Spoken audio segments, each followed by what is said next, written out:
Hello everyone, this is Herexus, and welcome back to Let's Play Medieval. This is the final episode, and in this episode we're going to find out how Dan exactly is going to escape from the self-destroying Zarok's lair. That's right, Dan, grab onto those cogs. Who knows where they'll lead? Maybe they'll lead to salvation. How he got there? Who knows? Who cares, right? Dan escaped. That's the main thing.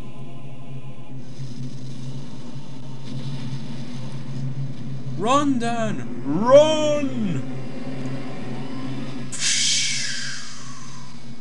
And Dan falls to his death. Oh wait, it's that Griffin again. He's making up to us for not dropping us off at Zarok's lair in the first place.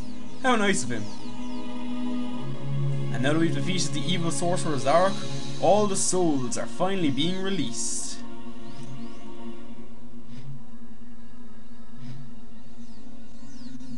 And as you can see, they are entering the good people of the sleeping village, who are finally restored to normal, and the creepy little girl will probably finally drop those axes.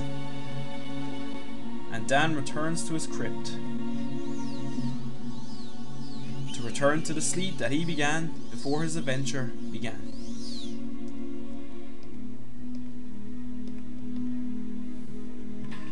Good night, Sir Dan. Enjoy your rest. You've earned it.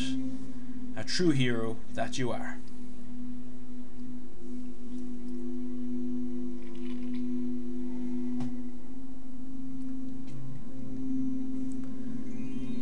And here we are at the Hall of Heroes.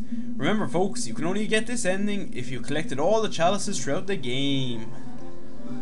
And here are all the heroes celebrating Dan's victory and Dan's coronation. I suppose it's a bit of a coronation into the Hall of Heroes. Hooray!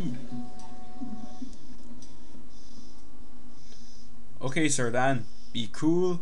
You're a hero just like everyone else. You don't need to show off, right? Right?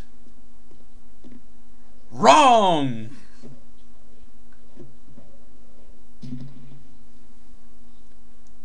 I love this. I love this bit. Disadvantage of not having a jaw. And Sir Dan has saved Galamir, proven himself as a true hero that he never was, and defeated the evil Lord Zarok. Maybe Dan will be needed in the future. Maybe Cambridge will have decided to make a sequel. Who knows? And there's Dan's silhouette in the skies. And that's the end of Medieval.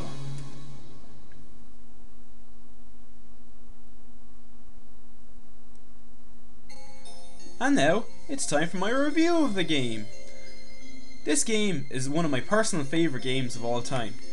As I said earlier, it was originally released in 1998, in October. You know, perfect as a Halloween release. This game is fantastic in terms of level design and creativity. Every level feels different. Admittedly, the gameplay suffers from, you know, basic hack and slash problems, but there's a nice mix of weaponry to make amends for this. The musical score in this game is astounding. The music in this game I still love to this day. Granted, they repeat the same tracks over and over again, but every now and then, well, not too often, but you know, it works out nicely because it's very, very nice music. This is probably one of the greatest Halloween themed games ever. As I said, the graphics are definitely feel inspired by The Nightmare Before Christmas, which, you know, being a fan of that film, I was obviously going to be an attractive feature for me in this game. However, despite the fact this game does have great characters, a great story, great development, it suffers from a number of limitations. My biggest flaw, which is probably obvious at this point, I think the camera is, you know, pretty weak in this game.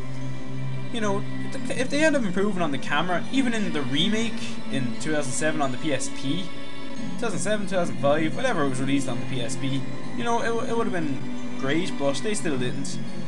But, you know, apart from that, you know, the health is well spread out. You have to be able to, you know, conserve it, use it wisely, not take too many hits, use your shields, use your swords, use bows, use whatever you want, use a variety of different weapons to get past what you want.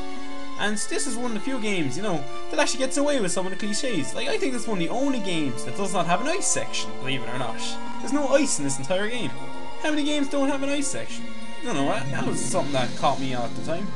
I also think it's one of the earliest games on the PlayStation to have, you know, a full voice acting throughout the whole game, and it used the DualShock, which, you know, back in the day was actually a pretty big feature. due to the analog sticks and DualShock being only new innovations in the console market. Overall, I would give this game 8.5 out of 10, due to the game being somewhat short and the very bad cameras, but apart from that, you know, great action, compelling story, likeable characters, make this game, you know, one of my favourite games of all time, as I said before. And that does it for this episode and the entire LP series. I hope you enjoyed it. Thanks for watching me. This is Herexus, signing out. See you next time.